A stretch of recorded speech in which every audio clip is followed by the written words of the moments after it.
നിന്നോടെൻ ദൈവമേ ഞാൻ ചേരട്ടെ, നിൻ ക്രൂശു ഞാൻ വഹിക്കുന്നാലുമേ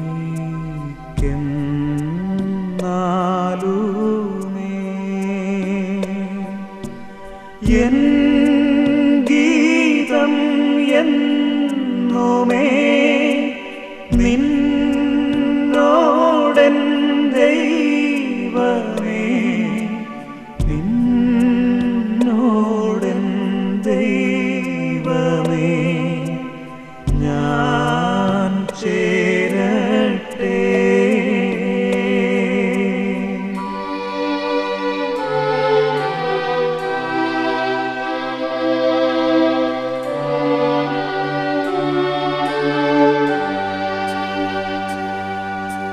ദാസൻ യാക്കോബെ പോൽ രാക്കാലത്തിൽ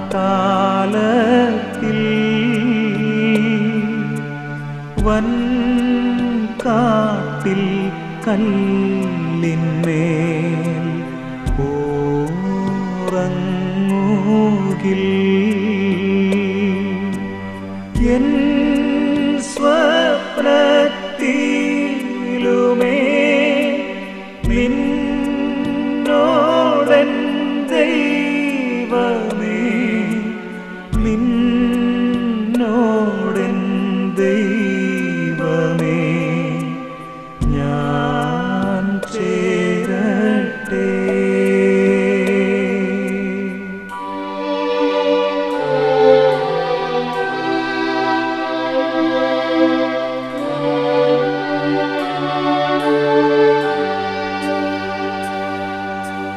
നീ എന്നെ നടത്തും പാതയെല്ലാം വിണ്ണെത്തും ഏണി പോൽ പ്രകാശമാം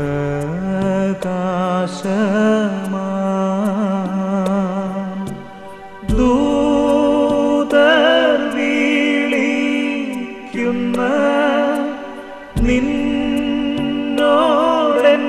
ദൈവമേ, നിന്നോടെൻ ദൈവമേ ഞാൻ ചേരട്ടെ. രാവിലാശങ്ങളെ നികനിക്കണമെങ്കിൽ പരിശുദ്ധാത്മാവിന്റെ ശക്തി വേണം. ആത്മാവിനാലാണ് ജഡത്തിന്റെ മേൽ വിജയം നേടുന്നത്. ഈ ആത്മാവിനെ നമ്മൾ മാമോദീസായിട്ട് സ്വീകരിച്ചവരാണ്. പക്ഷെ അത് വളരുവാൻ നമുക്ക് കഴിയുന്നില്ല. കാരണം സഭാപിതാക്കന്മാരെ പഠിപ്പിച്ചതനുസരിച്ചും നമ്മുടെ പ്രാർത്ഥനകളൊക്കെ നമ്മളെ ഉരുവിടാനും നമ്മൾ ശ്രദ്ധിക്കാറില്ല. അതുകൊണ്ടാണ് ഇതിന് പറ്റുന്നത്. ഞാൻ പലപ്പോഴും പറഞ്ഞിട്ടുണ്ട്, 7 മണിയുടെ ഒരു പ്രാർത്ഥനയുണ്ട്, 7:30 ഒരു പ്രാർത്ഥന.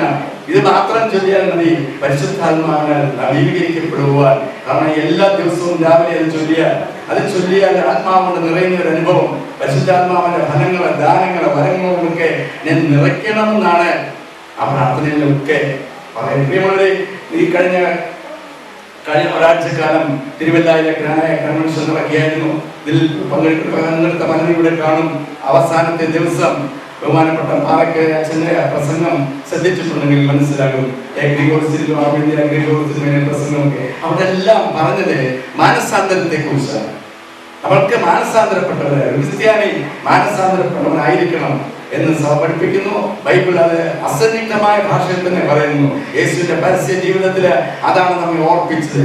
ദൈവരാജ്യം സമീപിച്ചിരിക്കുന്നു, അതുകൊണ്ട് മാനസാന്തരപ്പെട്ട് സുവിശേഷത്തിൽ വിശ്വസിക്കുകയും. യേശു മറ്റൊരു സന്ദർഭത്തിൽ പറയുന്നുണ്ട്, അല്ലല്ല മാനസാന്തരപ്പെടാൻ നിങ്ങളെല്ലാം അങ്ങനെ തന്നെ നശിച്ചു പോകും.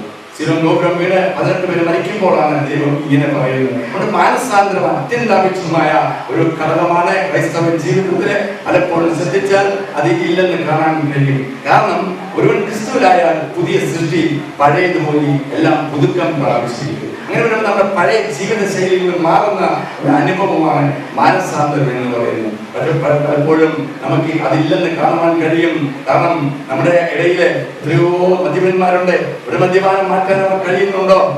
ഹരേകൃഷ്ണനൊക്കെ പ്രസംഗിച്ച് അതിനെക്കുറിച്ച് ആ മദ്യപാനത്തിൽ നമുക്ക് മോചനം പ്രാപിക്കണം, മദ്യപാനം സ്വർഗരാജ്യത്തിൽ പോകില്ലെന്ന് പലയിടത്തും ബൈബിൾ വചനം എഴുതി വെച്ചു.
യാത്രയാകുന്നിതാ പ്രിയജനമേ, കരയല്ലേ കരയല്ലേ പോകുന്നു ഞാൻ.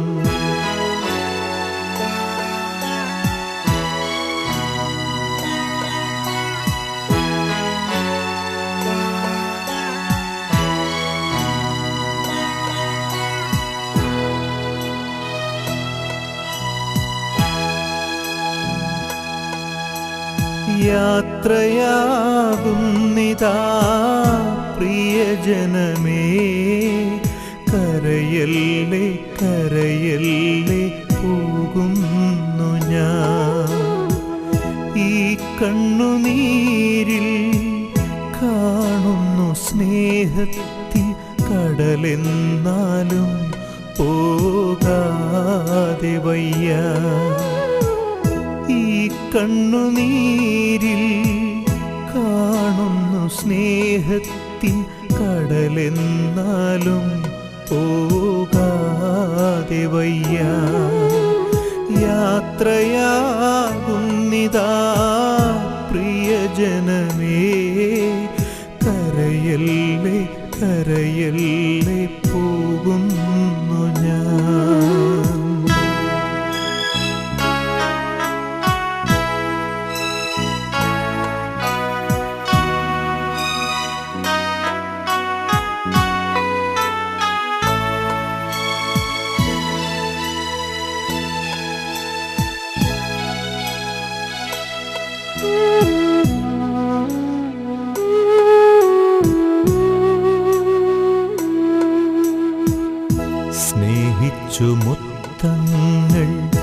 തന്ന പൈതങ്ങളെ പാതയോരത്താക്കി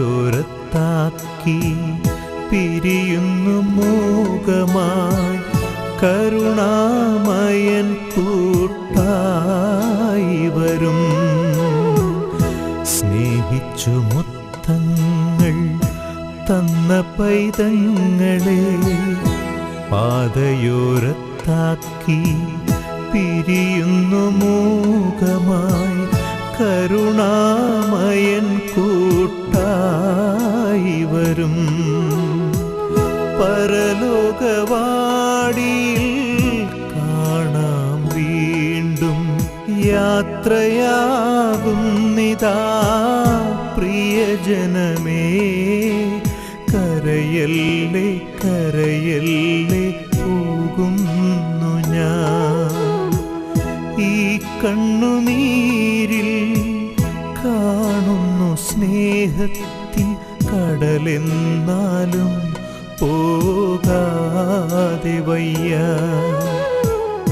ഈ കണ്ണുനീരിൽ കാണുന്നു സ്നേഹത്തിൻ കടലെന്നാലും പോകാതെ വയ്യ.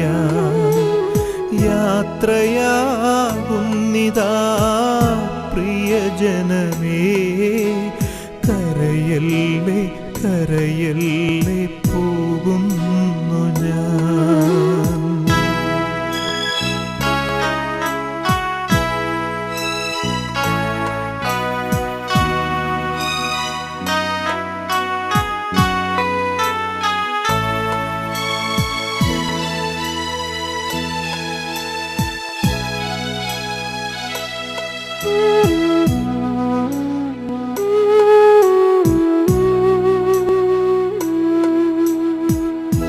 വാക്കുകൾ കൊണ്ടോ പ്രവൃത്തികൾ കൊണ്ടോ വേദനിപ്പിച്ചെങ്കിൽ ക്ഷമ ചോദിക്കുന്നു. കൂടാരം വേടിയും കുഞ്ഞാടു ഞാൻ. വാക്കുകൾ കൊണ്ടോ പ്രവൃത്തികൾ കൊണ്ടോ വേദനിപ്പിച്ചെങ്കിൽ ക്ഷമ ചോദിക്കുന്നു. കൂടാരം വേടിയും കുഞ്ഞാടു ഞാൻ. ഈ ലോകവാസം പുൽക്കുടി പോലെ യാത്രയാകുന്നിതാ പ്രിയജനമേ. കരയല്ലേ കരയല്ലേ പോകുന്നു ഞാൻ. ദൈവത്തിൽ നിന്ന് ആരംഭിക്കുന്ന ജീവിതമാണ് ഇത്. അത് ദൈവത്തിൽ വളർന്ന് ദൈവത്തിൽ പരിപൂർണ്ണത പ്രാപിക്കേണ്ടതായിട്ടുണ്ട്. ദൈവത്തിൽ നിന്ന് വന്ന ആത്മാവ് അതുകൊണ്ട് തന്നെ ദൈവസന്നിധിയിലേക്ക് മടങ്ങേണ്ടതുമായിട്ടുണ്ട്. വിട്ടുപിരിയാതിരുന്നാൽ ഇത് സാധ്യമാവുകയില്ല. അതുകൊണ്ടാണ് ഭാഗ്യവാനായ പൗലോസ് അപ്പോസ്തലൻ പറയുന്നത്, വിട്ടുപിരിഞ്ഞ് ക്രിസ്തുയേശുവിനോട് ചേരുവാൻ ഞാൻ ഏറെ വാഞ്ചിക്കുന്നു, അത് അത്യുത്തമമാകുന്നു. അത്യുത്തമം എന്നുള്ള വാക്കിൻ്റെ അർത്ഥം ഞാൻ പറയേണ്ട കാര്യമില്ല, എല്ലാവർക്കും അറിയാം. ഏറ്റവും ഉത്തമമായ ഒരു പദവിയാണ് അത്. വിട്ടുപിരിഞ്ഞ് കർത്താവിനോട് ചേരുക. ഈ ലോകത്ത് നാം ആയിരിക്കുമ്പോൾ നമ്മുടെയൊക്കെ ആത്യന്തികമായിരിക്കുന്ന ലക്ഷ്യവും അത് തന്നെയായിരിക്കണം. ഈ ലോകത്തിലെ കഷ്ടപ്പാടുകളും ക്ലേശങ്ങളും എല്ലാം അവസാനിപ്പിച്ച് ഇമ്പങ്ങളുടെ പ്രതീക്ഷയിൽ നിത്യതയുടെ രാജ്യത്തേക്ക് മാറ്റപ്പെട്ടു കഴിഞ്ഞിരിക്കുന്നു. ഇപ്പോൾ കർത്താവിൽ മരിക്കുന്ന മൃതന്മാർ ഭാഗ്യവാന്മാർ. അവർ തങ്ങളുടെ പ്രയത്നങ്ങളിൽ നിന്ന് വിശ്രമിച്ച് അവരുടെ പ്രവൃത്തി അവരെ പിന്തുടരേണ്ടുന്നതാകുന്നു എന്ന് വെളിപാട് പുസ്തകത്തിൽ നാം വായിക്കുന്നുണ്ട്. കർത്താവ് യോഹന്നാന് വെളിപ്പെടുത്തി കൊടുത്തിരിക്കുന്ന ചില സത്യങ്ങളാണ് അതിൽ എഴുതി വെച്ചിരിക്കുന്നത്. ഈ കാര്യങ്ങൾ പറയുമ്പോൾ അവനോട് യോഹന്നാൻ പറയുന്നുണ്ട്, യോഹന്നാനോട് കർത്താവ് പറയുന്നുണ്ട്, യു റൈറ്റ് ദിസ്, നീ ഇത് എഴുതുക. അങ്ങനെ ദൈവത്തിൻ്റെ ആലോചന പ്രകാരമാണ് യോഹന്നാൻ എഴുതി തുടങ്ങിയത്. അങ്ങനെ എഴുതുമ്പോൾ എഴുതേണ്ടത് എന്ത് എന്നും ദൈവം പറഞ്ഞു കൊടുത്തു. അപ്രകാരം ദൈവത്തിൽ നിന്ന് കേട്ട് എഴുതിയിരിക്കുന്ന വചനമത്രയും ഇപ്പോൾ കർത്താവിൽ മരിക്കുന്ന മൃതന്മാർ ഭാഗ്യവാന്മാർ. ആരാണ് കർത്താവിൽ മരിക്കുന്നത് എന്ന് ചോദിച്ചാൽ ഉത്തരം വളരെ ലളിതമാണ്. കർത്താവിൽ ജീവിക്കുന്നവരാണ് കർത്താവിൽ മരിക്കുക. കർത്താവിൽ ജീവിച്ച് കർത്താവിൽ മരിക്കുന്നവരെ കുറിച്ച് പറയുകയാണ്, അവർ തങ്ങളുടെ പ്രയത്നങ്ങളിൽ നിന്ന് വിശ്രമിച്ച് പ്രവൃത്തി അവർ പിന്തുടരേണ്ടതാകുന്നു. ഈ ലോകത്തിലായിരിക്കുമ്പോൾ നമുക്കൊക്കെ ക്ലേശങ്ങളും പ്രയാസങ്ങളും ഏറെയുണ്ട്. നമ്മുടെ എല്ലാവരുടെയും പ്രയാസങ്ങളും ക്ലേശങ്ങളും ഒന്നും എല്ലാവരെയും അറിയിക്കുവാനും സാധിക്കുകയില്ല.